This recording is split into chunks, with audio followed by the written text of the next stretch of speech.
Look at the standard pickup truck parked in your driveway. Now imagine a machine so massive that your entire truck could fit inside one of its wheels. Imagine standing next to a tire that is twice your height, looking up at a staircase that leads not to a front door, but to a driver's cabin 30 feet in the air. These are not props from a science fiction movie. They are the workhorses of the modern world. Some ultra-class haul trucks are capable of transporting 400 tons of rock in a single trip. That is roughly the weight of 2 blue whales, or a fleet of 100 family SUVs. It raises a fundamental question that challenges our understanding of engineering. Why build a truck so enormous that its tires are taller than a house? And why not simply use 100 smaller trucks instead? Today, we are diving into the strange economics behind their size. The secret reason many of them are actually mobile power plants, the terrifying blind spots their drivers navigate, and the physical limits that prevent engineers from making them even larger. The biggest reason for their size is not just about moving rock. It is an answer you probably would not expect. To truly establish the scale of these machines, we have to step away from the world of standard vehicles. When you see a mining haul truck on a screen, it is difficult to grasp its footprint. These vehicles are often 50 feet wide and nearly 30 feet tall. If you parked one on a suburban street, it would crush the asphalt and block every house on the block from view. Their carrying capacity is so vast that you could theoretically park 20 full-size cars inside the dump body and still have room for a few motorcycles. A single tire for one of these giants weighs over 5 tons. To reach the operator's seat, a driver does not just open a door. They climb a series of diagonal staircases across the front of the grille, much like walking up the side of a 2-story building. Even the massive excavators used in open-pit mines, machines that can scoop up 30 tons of earth in a single bite, look like tiny toys when they are positioned next to a fully loaded truck. Think about a standard highway semi-truck. It looks huge on the interstate, but next to an ultra-class mining truck, it would look like a golf cart parked next to a freight train. But these trucks were not made gigantic just to carry more rock. Their true purpose is to make every ton of material as cheap as possible. This scale is due to cost per ton. Companies in the mining industry move mountains. They must move millions of tons of valuable ore, waste rock, and dirt from the deposit. Every second a truck moves costs the company money. Every trip demands a skilled driver, lots of gasoline, specialized maintenance, and most importantly, time. The huge truck's economic reasoning becomes evident here. A larger truck moves more material per trip, requiring fewer trips to meet daily production requirements. If a mine can move the same quantity of rock with 20 huge vehicles instead of 80 smaller ones, labor expenses drop by 75%. They also simplify mine traffic control. Imagine 10 smaller trucks making frenzied stop and start travels versus one huge haul truck transporting the same amount in fewer, more deliberate cycles. However, bigger does not necessarily cost less. The mine must have extensive roadways and loading equipment large enough to fill trucks rapidly for this vast scale to work. Mines must accommodate trucks' size. Building ultra-class haul truck infrastructure requires more than a large hole. Current mining transport routes must be 3 to 4 times truck width for safety. To avoid truck slowdown and fuel waste, corners must have huge turning radiuses. The road's crushed rock and binders can support hundreds of tons without collapsing. Slopes are minimized since moving 400 tons uphill is energy intensive. Crushers and unloading areas must be custom built due to dump body width. Engineers call this matching gear.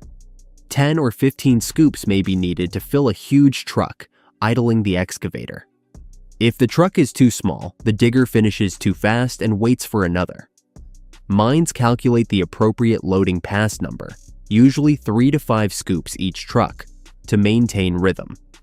Transporting hundreds of tons is only half the battle. Vehicles must advance this weight. These devices use locomotive-like powertrains. Large 20-cylinder diesel engines provide thousands of horsepower. Many engines do not directly drive wheels.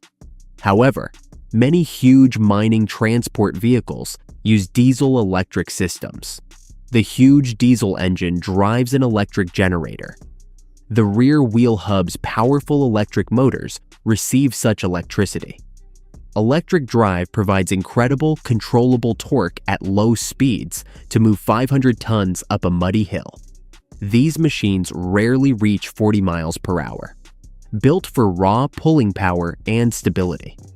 Instead of roads, they use controlled mining roads. Therefore, engineering prioritizes strength. If you stood near a mobile power plant, it would rumble. Stopping the truck on a downhill road is tougher than starting it. A driver carrying a full load down a steep mine ramp would melt friction brakes in seconds. Trucks fix this with modern retarding systems. Dynamic braking is utilized in electric trucks. Drive motors act as generators to stop wheels in reverse. This resistance slows the truck without using brake pads. An array of resistors on top of the truck releases the massive amount of electricity created as heat into the atmosphere. Parking, emergencies, and low-speed stopping require friction brakes. Due of weight, mine roads include runaway ramps and speed limits. The physics of stopping 500 tons of moving material needs truckload and road grade monitoring. Blind spots are a major operating giant risk. 3 floors higher distorts the driver's view. Nothing is visible near or in front of the truck. A full-sized pickup can park perfectly in front of a huge truck's bumper without the driver realizing. Thus, modern mining equipment contains cameras, mirrors, radar, and proximity alerts. Most mines' regulated traffic systems require tall flags and flashing lights for light vehicles. Smaller vehicles cannot enter zones without haul truck operator radio approval. Workers learn early not to assume drivers can see them. Despite all this equipment, the basic mine safety rule is, give the haul truck the right of way since they may locate you too late. The truck's tires may be more expensive and susceptible than its engine. These tires are engineering marvels.